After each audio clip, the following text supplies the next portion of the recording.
So ito, nabasa natin sa isang comment sa video about Kaiser Long-Term Care. So sabi niya, meron ako dati niyan ma'am, pero nag-stop ako gawa nung nalaman ko na di pala ina-update ang payment ko. Sayang na sayang ang pera. So sayang daw ang pera kasi hindi na-update ang payment sa Kaiser.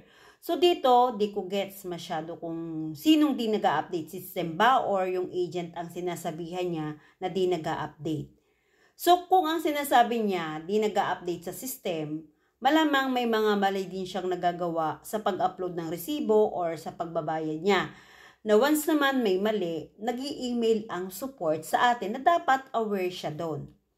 Kung ang sinasabi naman niya ay ang agent ang nakukulang, ito ang sagot ko dyan. Alam mo ba, isa sa mga mission ng IMG ay ang turuan ang bawat Pilipino na maging independent pagdating sa pera. Hindi yung umaasa lang sa agent, kundi marunong ding mag-manage ang sarili niyang policy.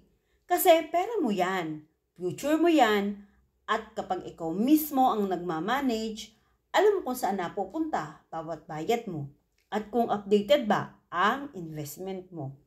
Kaya nga sa IMG, tinuturo namin ang DIY system, do it yourself, pero with guidance. Hindi namin trabaho na spoon-feed ka, kundi gabayan, turuan, at empower ka.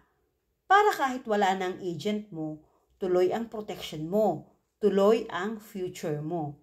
Kaya kung isa ka sa mga dati ring nagka-Kaiser, pero na-stop dahil sa mga ganitong issue, balikan mo ulit kung pasok pa sa grace period. This time, gawin mo siya na may kaalaman at control.